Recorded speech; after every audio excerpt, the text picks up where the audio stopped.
الشيطان الرجيم بسم الله الرحمن الرحيم وبه نستعين إنه خير ناصر ومعين اللهم صل على محمد وآله الطيبين الطاهرين. Qui a l'autorité dans le mariage? Qui peut autoriser, qui peut interdire le mariage? C'est la question que je voulais rapidement voir avec vous aujourd'hui. Il faut savoir qu'une fille qui veut se marier, elle doit avoir l'autorisation de son père ou son grand-père paternel. Par contre, elle n'a pas besoin, si les deux ils sont décédés par exemple, elle n'a pas besoin de l'autorisation des autres dans la famille, les oncles, les frères, etc. Oui, c'est bien, c'est recommandé dans certains textes. On revoit cette phrase que c'est important quand même de faire plaisir aux autres, comme oncle par exemple, ou grand frère, mais ce n'est pas une obligation. L'obligation, ça veut dire l'autorité, ça veut dire la responsabilité de donner l'accord ou ne pas donner l'accord, c'est le père ou le grand-père. Par contre, maintenant le père, il croit que ça y est, j'ai l'autorité, donc je fais ce que je veux. Bien sûr que non, il n'a pas l'autorité comme il veut. Il a l'autorité pour permettre, pas pour obliger la fille. Même pour permettre, il est limité aussi. On va voir petit à petit. Si le père, il marie sa fille avec quelqu'un, avec son cousin par exemple, alors que le cousin, la fille ne le veut pas, ou le cousin, il commet telle action mauvaise, ou il a très mauvais comportement. Il est mauvais pour cette fille. Le mariage, ce n'est pas valable. Le mariage, ça ne marche pas. Ce n'est pas parce que c'est le père qui l'a fait que ça fonctionne absolument. Plutôt, donc c'est la fille que plus tard, elle peut confirmer, dire oui, d'accord, j'accepte ce mariage. Même s'il a des mauvais comportements, au moins il est riche, par exemple. Elle s'intéresse à l'argent, c'est faux, c'est pas bon, mais il y a des filles qui s'intéressent, il y a des femmes qui s'intéressent à l'argent, à la fortune. Mais même s'il a des mauvais comportements, c'est pas grave, au moins il est riche.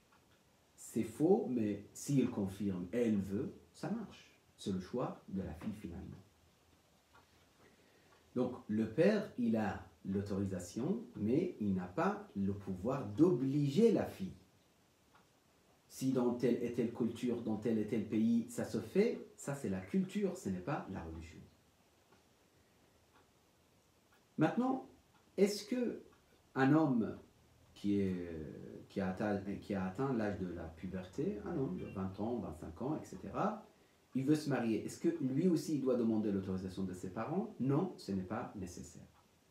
Même la femme, si elle a été divorcée ou elle a perdu son mari, elle n'a plus besoin de l'autorisation de son père ni son grand-père.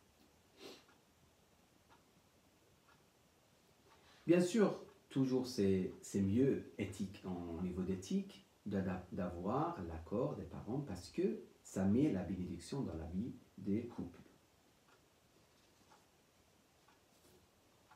Maintenant, les parents, précisément le père, il interdit le mariage pour sa fille, alors que l'homme qui demande sa main, il est croyant, il a des bons comportements, il est à la hauteur. En général, il est bien pour elle. On l'appelle en arabe kofou. Kofou, ça veut dire à la hauteur de cette fille. Dans ce cas-là, l'autorisation de père n'est plus nécessaire. Parce qu'il est en train d'empêcher finalement la construction ou la fondation d'un couple qui mérite d'être fondé. Également, si le père il n'est plus là, ou il ne s'occupe plus de sa fille, il a dit moi je ne m'occupe plus de toi, ça y est, la fille, il a divorcé par exemple la maman elle a fait grandir la fille elle n'est plus en relation avec le père il ne s'occupe plus d'elle, dans ce cas-là aussi l'autorisation de père ce n'est pas nécessaire.